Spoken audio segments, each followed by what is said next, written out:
एक परिवार जहां 10-15 नहीं बल्कि 72 लोग एक साथ एक छत के नीचे रहते हैं। ये परिवार महाराष्ट्र जैसे महंगे राज्य में रहता है और 4 पीढ़ियों के सदस्य एक साथ मिलकर एक ही घर में रहते हैं।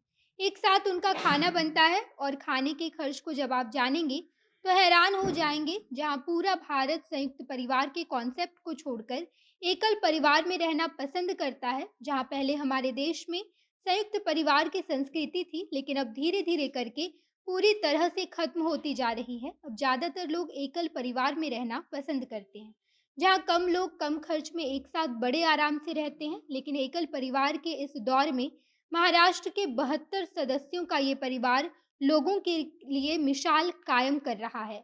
परिवार महाराष्ट्र के सोलापुर में एक साथ रहता है, जहाँ 4 पीढ़ियों के सदस्य एक ही छत के नीचे रहते हैं। इस वीडियो में इस पूरे परिवार के बारे में जानेंगे कि आखिर क्या वजह है कि इतने सारे लोग एक परिवार में एक साथ रहते हैं और पिछले 100 सालों से ऐसा होते आ रहा है।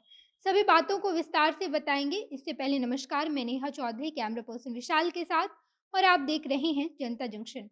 हमारी भारतीय संस्कृति में संयुक्त परिवार का कॉन्सेप्ट काफ़ी दिनों से चलता आ रहा है और उस वक्त भी हमने संयुक्त परिवार में ज़्यादा से ज़्यादा 20 से 25 लोगों को ही देखा था। लेकिन ये महाराष्ट्र का परिवार 72 सदस्यों का परिवार है, जिसके बारे में जानकर लोग बेहद हैरान हैं। सबके मन में एक ही सवाल है कि आखिर एक परिवार में 72 सदस्य एक साथ कैसे रह सकते हैं? खाना कौन बनाता है? इतने सारे लोगों के लिए खाना बनाने में कितनी ज़्यादा परेशानी होती होगी? इतने लोगों का खर्च कौन उठाता है? इसके साथ-साथ जब इतने सारे लोग एक साथ रहते हैं तो परिवार में लड़ाई झगड़े की संभावना कितनी ज़्यादा होती है? ये सारे सवाल लोगों के ज़हन में बार-बार आ रहे होंगे। तो बस इसी सवाल का जवाब देने के लिए हम आपको इस परिवार के बारे में सब कुछ बता रहे हैं। आपको बता दें कि ये परिवार महाराष्ट्र का मूल निवासी नहीं है, बल्कि कर्नाटक का है। लेकिन पिछले 100 सालों से महाराष्ट्र के सोलापुर में रह रहा है। परिवार के सदस्यों से जब बातचीत की गई तो उन्होंने बताया कि 100 साल पहले हम लोग कर्नाटक में ही रहते थे, लेकिन हमारे पूर्वज 100 साल पहले महाराष्ट्र आ गए और वो लोग सोलापुर में रहने लगे। जिसके बाद अब 100 सालों में हमारी 4 पीढ़ियाँ आ चुकी हैं और हम सभी लोग एक साथ एक परिवार के रूप में सोलापुर में रह रहे हैं। ये परिवार सोशल मीडिया पर काफ़ी ज़्यादा प्रचलित है, जहाँ पर लोग इस परिवार पर खूब प्यार लुटा रहे हैं और लोगों का कहना है कि जहाँ पर हमारे पूरे भारत में एकल परिवार का कॉन्सेप्ट आ चुका है और हम सभी लोग बहुत ही कम सदस्य के साथ परिवार में रहना चाहते हैं, वहीं ये परिवार 72 लोगों के साथ एक मिसाल कायम किए हुए है। यहाँ सभी उम्र के लोग हैं, यानी कि कुछ सदस्य ऐसे हैं जो बेहद बुजुर्ग हैं, कुछ कम बुजुर्ग हैं, महिलाएं, पुरुष, बच्चे सभी लोग हैं और सभी लोग एक साथ मिलकर एक ही छत के नीचे रहते हैं।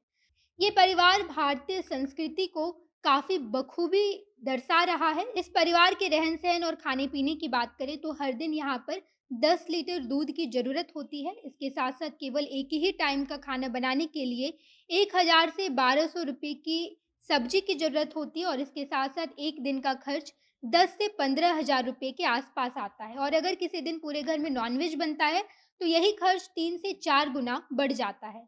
इस परिवार की जब महिलाओं से बातचीत की गई तो उन्होंने बताया कि पहले तो हमें बड़ा डर लगता था कि हम इस परिवार में शादी कर रहे हैं जहाँ पर इतने ज़्यादा सदस्य रहते हैं। जब हमारी शादी हुई तब हमें पता चला कि इस परिवार में बहुत कम काम करना पड़ता है, क्योंकि बहुत सारे लोग हैं और सब लोग एक दूसरे की भरपूर मदद करते हैं और इस तरीके से सभी महिलाओं को थोड़ा-थोड़ा ही काम करना पड़ता है। इस परिवार की एक नई नवेली दुल्हन से जब बातचीत की गई तो उन्होंने बताया कि पहले मुझे बड़ा डर लग रहा था, लेकिन यहाँ के सभी लोगों ने मेरी बहुत मदद की। मेरी सास, ननद और देवरों ने मुझे इस घर में एडजस्ट होने में बहुत सहायता की है। पूरे परिवार के भरण-पोषण के खर्च की बात करें, तो परिवार का खर्च काफ़ी ज़्यादा है, लेकिन पूरा परिवार मिलकर बिज़नेस करता है, तो बिज़नेस भी काफ़ी सफल है।